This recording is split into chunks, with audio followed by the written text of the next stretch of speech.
Hello friends, Shashi Agarwal channel के अंदर मैं doctor Shashi Agarwal welcome you all. आज का जो हमारा सब्जेक्ट है that is the company law और we could say corporate legal framework, और जिसके अंदर we are going to understand a very important topic that is the memorandum of association. अगर आपको मेरा ये एफर्ट सही लगता है तो डू लाइक माई वीडियो, इसको शेयर कीजिए और मेरे चैनल शशि अग्रवाल को सब्सक्राइब कीजिए। So this is my app एडिसम ऐप, जिसको आप गूगल प्ले स्टोर से डाउनलोड कर सकते हो। ये जो ऐप है commerce, economics and management students को काफ़ी सारा फ्री स्टडी मटेरियल और काफ़ी सारे मॉक टेस्ट प्रोवाइड करती है, और इस तरह काफ़ी सारे स्ट्रक्चर कोर्सेज भी अवेलेबल हैं। तो कंपनी लॉ और कॉर्पोरेट लीगल फ्रेमवर्क का भी स्ट्रक्चर कोर्स यहाँ पे अवेलेबल है। Link I will be sharing in the description box. तो सबसे पहले हम देखते हैं कि मेमोरेंडम ऑफ एसोसिएशन क्या है। मेमोरेंडम ऑफ एसोसिएशन जो है एक कंपनी का कॉन्स्टिट्यूशन है, चार्टर है, जो कि उसके ऑब्जेक्ट को डिफाइन करता है, कंपनी की बाउंड्री को डिफाइन करता है कि कंपनी इसी बाउंड्री के अंदर काम कर सकती है, यही ऑब्जेक्टिव अडॉप्ट कर सकती है। अगर उनके अलावा कोई ऑब्जेक्टिव लेती है तो वो जो है वॉइड होते हैं। तो memorandum of association contain the object for which the company is form, कि जो कंपनी है उसका ऑब्जेक्टिव क्या है, ये उसकी बाउंड्री जो है, उसकी जो ऑपरेशन है, उसकी जो पावर है उसको डिफाइन करता है। और अगर कोई चीज़ इन पावर के बाहर की जाती है तो वो नल एंड वॉइड होती है, वो अल्ट्रा वॉइड होती है।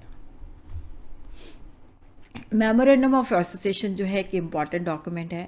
जब कंपनी इनकॉर्पोरेट होती है तो इसके साथ आर्टिकल ऑफ एसोसिएशन भी फाइल किया जाता है, और ये मेमोरेंडम एसोसिएशन जो है फंडामेंटल कंडीशन इसके अंदर मेंशन की जाती है, जिसके ऊपर कंपनी को इनकॉर्पोरेट किया जाता है। ये कंपनी का कॉन्स्टिट्यूशन होता है, चार्टर होता है, जिसकी बाउंड्री के बाहर कंपनी नहीं जा सकती। मेमोरेंडम ऑफ एसोसिएशन को हम इस तरह से डिफाइन कर सकते हैं। Section 2 sub section 56 of the company act 2013, memorandum association of a company as originally frame, कि जिसको हमने ओरिजिनली जब कंपनी को सेट किया था तो मेमोरेंडम जो हमने डिज़ाइन किया था, और समय समय पे जो भी कंपनी एक्ट की जो प्रीवियस प्रोविज़न है या इस एक्ट की प्रोविज़न के तहत इसको समय समय पे जो अमेंड किया जाता है। अकॉर्डिंग टू कैरेंस, memorandum of association of company जो है इसका कॉन्स्टिट्यूशन है, चार्टर है, जो इसकी लिमिटेशन एंड पावर को डिफाइन कर सकता है, जिसके बाहर कंपनी नहीं जा सकती। मेमोरेंडम ऑफ एसोसिएशन जो है बहुत ही इंपॉर्टेंट डॉक्यूमेंट है, कॉन्स्टिट्यूशन है, ये फंडामेंटल कंडीशन जिसके ऊपर कंपनी जो है अलाउड टू बी इनकॉर्पोरेटेड है, ये चार्टर ऑफ द कंपनी है, और यही इसी के बेसिस पे जो है कंपनी का क्या ऑब्जेक्टिव है उसको ये डिफाइन, उसकी पावर और उसकी बाउंड्री को डिफाइन करता है। जब इसकी रजिस्ट्रेशन हो जाती है कंपनी की, तब ये पब्लिक डॉक्यूमेंट बन जाता है, और मेमोरेंडम जो है वो कंपनी एक्ट की प्रोविज़न को कंप्लाई करे। अगर मेमोरेंडम और प्रोविज़न ऑफ कंपनी एक्ट के अंदर कोई इनकन्सिस्टेंसी है तो कंपनी एक्ट प्रिवेल करता है, और उसी तरह all other document of the company जो है वो मेमोरेंडम ऑफ एसोसिएशन को कंप्लाई करते हैं। जो पर्पज़ है कि जो प्रॉस्पेक्टिव इन्वेस्टर है उसको पता होना चाहिए कि जो पैसा उससे लिया जा रहा है वो कहाँ पे इन्वेस्ट करेगा, क्योंकि मेमोरेंडम जो है कंपनी की बाउंड्री और ऑब्जेक्टिव जो है स्पेसिफाई करता है कि इसके बाहर नहीं जा सकती। इवन जो आउटसाइडर्स हैं उसको भी पता चलता है कि कंपनी की बाउंड्री क्या है, कंपनी की पावर क्या है, तो जो उनसे पैसा उधार लिया जाता है उसको मिसयूटिलाइज ना किया जा सके। मेमोरेंडम जो है शेयर होल्डर, क्रेडिटर और जो कंपनी के साथ डील करते हैं उनको बताता है कि कंपनी की बाउंड्री क्या है, कंपनी की पावर क्या है, लिमिटेशन क्या है, किस रेंज के अंदर ये अपने ऑब्जेक्टिव जो है मतलब कौन सी एक्टिविटी जो है ये कैरी ऑन कर सकती हैं। उसी तरह printing and signing the rule 13 of the companies incorporation rule 2014 under section 3 sub section of the company 2013, अगर पब्लिक लिमिटेड कंपनी को हमने सेटअप करना है तो वहाँ पे कम से कम जो है 7% चाहिए होते हैं, और अगर ये प्राइवेट लिमिटेड कंपनी है तो कम से कम 2%, अगर 1% कंपनी है तो वहाँ पे कम से कम 1%। तो यहाँ पे जो मेमोरेंडम है ये प्रिंटेड होना चाहिए। इवन कंप्यूटर प्रिंटिंग भी रिकॉग्नाइज है, पैराग्राफ के अंदर होता है, और उनको जो है कंसेक्टिवली नंबर दिया जाता है।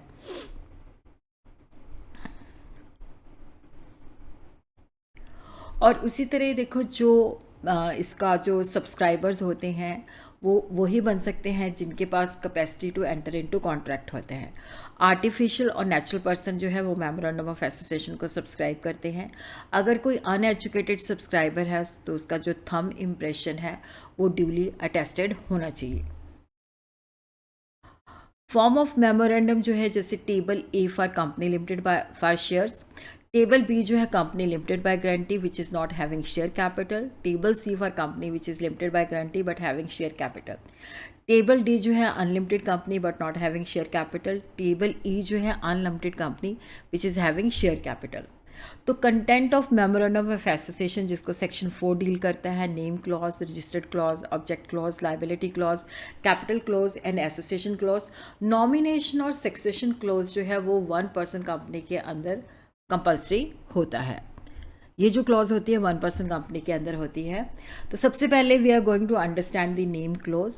एक कंपनी जो है एक डिफरेंट लीगल एंटिटी होती है, आर्टिफिशियल पर्सन होती है, तो डेफिनेटली इसका एक नाम होना चाहिए जिसके बेसिस पे हम इसकी आइडेंटिटी एस्टैब्लिश कर सकते हैं। और ये पहली और सबसे इम्पॉर्टेंट क्लॉज होती है। कंपनी कोई भी अपना नाम जो है चूज़ कर सकती है, लेकिन इसके अंदर क्या होता है कि उसके ऊपर रिस्ट्रिक्शंस होती हैं।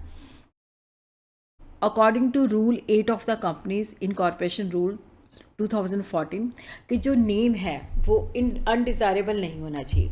अनडिज़ायरेबल वो तभी होता है जब वो मिलता जुलता है, आइडेंटिकल है, जो कोई कंपनी एग्जिस्टेंस में है या किसी के रजिस्टर्ड ट्रेडमार्क के साथ, और उसी तरह क्या है कि वो उसके साथ मिलता जुलता है। और नेम तब भी अनडिज़ायरेबल माना जाता है अगर वो section 3 of emblem and name prevention of improper use act के अंदर धारणा को अट्रैक्ट करता है। और उसी तरह कोई ऐसा शब्द या शब्दों को यूज़ करता है जो किसी सेक्शन ऑफ पीपल के लिए ऑफेंसिव होते हैं। Undesirable name as per section 4 subsection 2 of the company act कि कोई भी कंपनी जो है हमने उसको इस नाम से रजिस्टर नहीं करना जहाँ पे सेंट्रल गवर्नमेंट को लगता है कि ये नेम जो है अनडिज़ायरेबल है। और नेम जो है अनडिज़ायरेबल है अगर वो किसी के साथ मिलता जुलता है या बहुत ज़्यादा रिजेंबल करता है किसी एग्जिस्टिंग कंपनी के साथ। और इसी तरह कोई पॉपुलर जो कंपनी है, इंपॉर्टेंट कंपनी जैसे टिस्को, IDBI, विमको, इनके जो है मतलब इनके साथ रिजेंबल करता है। और उसी तरह जैसे न्यू, मॉडर्न, नव, श्री, ओम, जय, साई, ये जो है लगा के ये नहीं होता कि नाम दूसरी कंपनी से डिफरेंट हो जाता है। और उसी तरह ऐसा कोई नाम नहीं रखना जिससे पता चले कि ये गवर्नमेंट इसमें पार्टिसिपेट कर रही है या गवर्नमेंट के साथ इसकी एसोसिएशन है या सर्कमस्टांसेस उसको जस्टिफाई करते हों। जैसे central, state, national, union, president, राष्ट्रपति, ये जो नेम है अब परमिटेड नहीं है। इनको अगर यूज़ करना है तो सेंट्रल गवर्नमेंट की परमिशन लेनी पड़ती है। और उसी तरह ये कोऑपरेटिव, रीजनल, सहकारी, बैंकिंग, इंश्योरेंस भी जो है नहीं यूज़ कर सकते, या पर्टिकुलर सर्कमस्टांसेस जो है इनके यूज़ को जस्टिफाई करें, तभी उसी सिचुएशन के अंदर यूज़ किया जा सकता है। और उसी तरह इनके अंदर कोई शब्द ऐसा भी नहीं होना चाहिए जो कि लोगों को ऑफेंड करे। तो इसके अंदर हम देखते हैं Ewing versus Buttercup margarine company limited. तो जो प्लेंटिफ था वो बिज़नेस कर रहा था under the name of Buttercup dairy company. तो एक कंपनी रजिस्टर्ड होती है जो अपना नाम रख लेती है बटरकप मार्गरीन कंपनी लिमिटेड। तो प्लेंटिफ जो मुकदमा करता है उसने कहा कि ये जो है मेरे साथ मिलता जुलता है और लोगों को कन्फ्यूज़न क्रिएट होता है। तो यहाँ पे कोर्ट ने कहा कि जो प्लेंटिफ है उसको वो न्यूली रजिस्टर्ड कंपनी को रिस्ट्रेन कर सकता है कि वो नाम नहीं रख सकती, क्योंकि लोगों को लगेगा कि ये नाम उसकी कंपनी के साथ मिलता जुलता है या इन दोनों कंपनीज के अंदर कोई आपस में एसोसिएशन है। और उसी तरह लिमिटेड वर्ड जो है या प्राइवेट लिमिटेड या 1 पर्सन कंपनी, देखो जो भी पब्लिक लिमिटेड कंपनी है वो अपने नाम के पीछे लिमिटेड रखेगी और जो प्राइवेट लिमिटेड कंपनी है वो प्राइवेट लिमिटेड रखेगी। 1 पर्सन कंपनी जो है 1 पर्सन कंपनी या OPC लिखेगी। और इसी तरह है कंपनी का लिखना ज़रूरी नहीं है। कंपनी जिनकी लायबिलिटी लिमिटेड नहीं है या जिनको मना किया गया है कि वो लिमिटेड नहीं यूज़ कर सकती, तो वो जो है नहीं यूज़ करेंगी। तो कई सिचुएशन के अंदर जैसे चैरिटेबल कंपनी जो सेक्शन 8 के अंदर बनी है, जिनका काम जो है आर्ट, साइंस, रिलीजन एक्सेट्रा को प्रमोट करना है, जो अपना डिविडेंड नहीं पे करती, जो भी प्रॉफिट होता है वर्किंग ऑफ द कंपनी अपने ऑब्जेक्टिव के अंदर यूज़ करती हैं बट डिविडेंड डिक्लेयर नहीं करती, तो वो कंपनी जो है लिमिटेड शब्द नहीं यूज़ कर सकती, मतलब उनको एग्जाम्प्टेड है कि और उनको सेंट्रल गवर्नमेंट ने लाइसेंस दिया हुआ है, तो वहाँ पे लिमिटेड शब्द यूज़ करने की जो है उनको एग्जाम्पशन है, वो लिमिटेड शब्द मतलब नहीं यूज़ कर सकती अगर।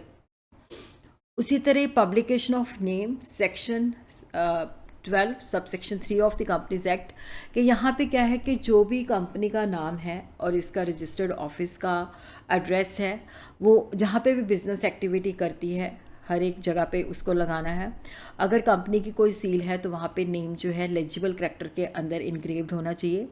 और उसी तरह जो कंपनी का नेम है along with corporate identity number, email address, telephone number, fax number, कोई वेबसाइट है, तो जितने भी इसके बिजनेस लेटर्स हैं, बिल हेड्स हैं, लेटर पेपर्स हैं, नोटिस हैं, ऑफिशियल पब्लिकेशन है, वहाँ पे वो मेंशन होना चाहिए। और उसी तरह हुंडीज, promissory note, bill of exchange और जो भी डॉक्यूमेंट्स हैं उनके ऊपर भी नाम प्रिंटेड होना चाहिए। अगर कंपनी जो है अपना नाम पेंट नहीं करवाती या फिक्स नहीं करवाती और ना ही रजिस्टर्ड ऑफिस का जो है एड्रेस करती है प्रिस्क्राइब मैनर के अंदर, तो जो भी कंपनी और एवरी ऑफिसर जो डिफ़ॉल्ट में होते हैं उनको पेनल्टी पड़ सकती है 1000 rupee for every day during which default continue, but 1 lakh से ज़्यादा जो है पेनल्टी नहीं पड़ सकती।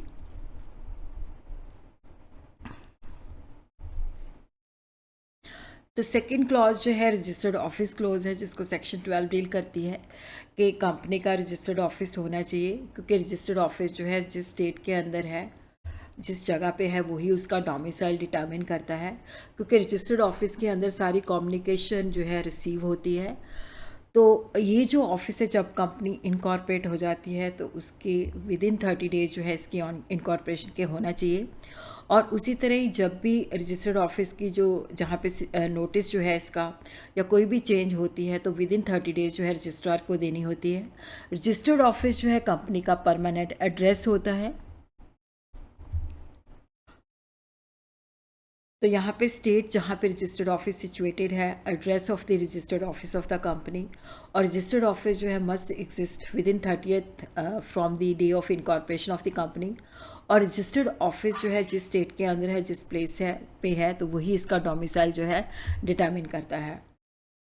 और उसी तरह जो रजिस्टर्ड ऑफिस है उसकी वेरिफिकेशन कि कंपनी जो है रजिस्ट्रार को कि उसने इनकॉर्पोरेशन के 30 डेज़ के अंदर अपना रजिस्टर्ड ऑफिस है तो वो उसको वेरीफाई करना पड़ता है। तो rule 25 of the company incorporation rule 2014 इस रिगार्ड में कहता है कि जो verification of the registered office shall be filed in INC 22 along with the prescribed fees, और उसके साथ ये डॉक्यूमेंट जो है लगाने हैं any of the following document, registered document of the title कि जो वो जहाँ पे वो ऑफिस सिचुएटेड है, तो अगर वो जो है मतलब उसकी रजिस्ट्री, और उसी तरह लीज एग्रीमेंट या रेंट एग्रीमेंट की नोटराइज्ड कॉपी, और उसी तरह ऑनर या ऑक्यूपेंट से ऑथराइजेशन के वो इसको यूज़ कर सकते हैं कंपनी का रजिस्टर्ड ऑफिस।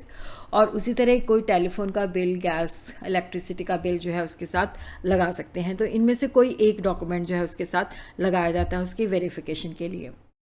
ऑब्जेक्टिव क्लॉज जो है जिसको 4 सबसेक्शन 1 एंड C डील करता है, तो ये क्लॉज जो है ऑब्जेक्टिव जो है कंपनी की बाउंड्री डिफाइन करती है, जो कि बहुत ही इंपॉर्टेंट क्लॉज है। ये बताती है कि कंपनी की पावर क्या है, ऑब्जेक्टिव क्या है, कंपनी इनके बाहर नहीं जा सकती। एक company can not do anything behind और outside its stated objective. Any act done behind और outside the same will be void. जो इसके ऑब्जेक्टिव मेंशन है उससे बाहर नहीं जा सकती। और उसी तरह क्या है कि कंपनी जो है अपनी ऑब्जेक्टिव क्लॉज को 2 पार्ट्स में डिवाइड करता है कि जो इनकॉर्पोरेशन हुई है कंपनी, तो क्या ऑब्जेक्टिव हमने परस्यू करने हैं, और क्या जो अपने ऑब्जेक्टिव को पूरा करने के लिए जो मैटर नेसेसरी है उसके लिए ये काम कर सकते हैं। ऑब्जेक्टिव क्लॉज का ये पर्पस है कि जो इन्वेस्टर्स हैं उनको पता चलना चाहिए, जो जिन्होंने सब्सक्राइब किया है, कि उनका पैसा कहाँ पे यूज़ होगा, कौन से ऑब्जेक्टिव के लिए यूज़ होगा। और उसी तरह क्रेडिटर का पैसा कि हमारा इन एक्टिविटीज़ के अंदर पैसा लगेगा, इनके बाहर नहीं लगेगा। तो protection of the use of the invested money by the subscribers और the protection to the creditors. Liability clause जिसको 4 subsection 1 and subsection D deal करता है। तो क्लॉज जो है बताती है कि जो मेंबर्स हैं उनकी लाइबिलिटी क्या है, लिमिटेड है, अनलिमिटेड है। अगर कंपनी लिमिटेड बाय शेयर है तो मेंबर जो जितने शेयर्स उन्होंने खरीदे हैं, जैसे मान लो 10,000 के शेयर खरीदे हैं तो उसमें 5,000 अभी आउटस्टैंडिंग है, तो वो सिर्फ 5,000 ही पे करेंगे। और अगर कंपनी लिमिटेड बाय गारंटी है तो वहाँ पे जितना उन्होंने अमाउंट एग्री किया है कि जब कल को कंपनी वाइंड अप होती है तो उसके एसेट में इतना कंट्रीब्यूट करेंगे, तो वाइंडिंग अप की सिचुएशन के अंदर उतनी एग्रीड अमाउंट पे करना है। और अगर अनलिमिटेड कंपनी है तो वहाँ पे लाइबिलिटी क्लॉज जो होती है नहीं होती। और उसी तरह मेमोरेंडम ऑफ एसोसिएशन के अंदर कोई ऑल्ट्रेशन होती है कि मेंबर को कहा जाए कि आपने इससे ज़्यादा शेयर लेने हैं जिससे उसकी लाइबिलिटी इंक्रीज हो जाए, तो वो नल एंड वॉइड होता है। कैपिटल क्लॉज जिसको 4 सबसेक्शन 1 ई डील करता है।